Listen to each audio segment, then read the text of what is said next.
ನಾವು ಬಡ ಜನತೆಗೋಸ್ಕರ ಅವರ ಬದುಕಿಗೋಸ್ಕರ ಕೊಟ್ಟಂತ ಗ್ಯಾರಂಟಿಗಳು. ಕಾಂಗ್ರೆಸ್ ಸರ್ಕಾರ ಯಾವಾಗಲೂ ಕೂಡ ಬಡವರಿಗೋಸ್ಕರ ಜಮೀನು ಕೊಡೋದಿರ್ಬೋದು, ಸೈಟ್ ಕೊಡೋದಿರ್ಬೋದು, ಮನೆ ಕೊಡೋದಿರ್ಬೋದು, ಪೆನ್ಷನ್ ಕೊಡೋದಿರ್ಬೋದು, ಮಕ್ಕಳಿಗೆ ಬಿಸಿ ಊಟ ಕೊಡೋದಿರ್ಬೋದು, ಎಲ್ಲ ಕೂಡ ಕಾರ್ಯಕ್ರಮಗಳನ್ನ ಕಾಂಗ್ರೆಸ್ ಪಕ್ಷ ಕೊಟ್ಕೊಂಡು ಬಂದಿದೆ. ಅದೇ ರೀತಿ ಈಗ 5 ಗ್ಯಾರಂಟಿ ಕೊಟ್ಟು ನಾವು ಕೊಟ್ಟ ಮೇಲೆ ನಮ್ಮ ಗ್ಯಾರಂಟಿಗಳನ್ನ ಪ್ರಧಾನಮಂತ್ರಿ ಆದಿಯಾಗಿ ಎಲ್ಲರೂ ಟೀಕೆ ಮಾಡಿದ್ರು. ಅದಾದ್ಮೇಲೆ ಮಧ್ಯಪ್ರದೇಶದಲ್ಲಿ ಕೊಟ್ಟರು, ಮಹಾರಾಷ್ಟ್ರಲ್ಲಿ ಕೊಟ್ಟರು, ದೆಹಲಿಯಲ್ಲಿ ಕೊಟ್ಟರು, ಹರಿಯಾಣದಲ್ಲಿ ಕೊಟ್ಟರು, ಬೇರೆ ಬೇರೆ ರಾಜ್ಯದಲ್ಲಿ ಕೊಟ್ಟರು, ಈಗ ಬಿಹಾರದಲ್ಲೂ ಕೊಟ್ಟಿದ್ದಾರೆ. ಸೊ ಕರ್ನಾಟಕದ ಕಾಂಗ್ರೆಸ್ ಪಕ್ಷ ಯಾವ ಸರ್ಕಾರ ಈ ದೇಶಕ್ಕೆ ಒಂದು ಮಾದರಿ.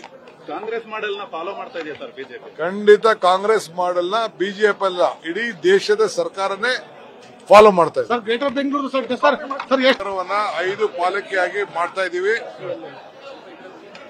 5 ಪಾಲಿಕೆಯಾಗಿ ಮಾಡ್ತಾ ಇದೀವಿ. ಇವತ್ತು ಮುಂದಕ್ಕೆ ಅದಾದ ಮೇಲೆ ನೆಕ್ಸ್ಟ್ ಎಲ್ಲೆಲ್ಲಿ ಎಕ್ಸ್ಪ್ಯಾಂಡ್ ಮಾಡಬೇಕು ಅಂತ ಆಮೇಲೆ ಲೇಟರ್ ಅದನ್ನ ನಾವು ರೈತರುಗಳ ಕರೆದು ಚರ್ಚೆ ಮಾಡ್ತೀವಿ. ನ್ಯೂಸ್ ಫಸ್ಟ್ ನಿರ್ಭೀತಿಯಿಂದ ನಿಮ್ಮ ಪರವಾಗಿ.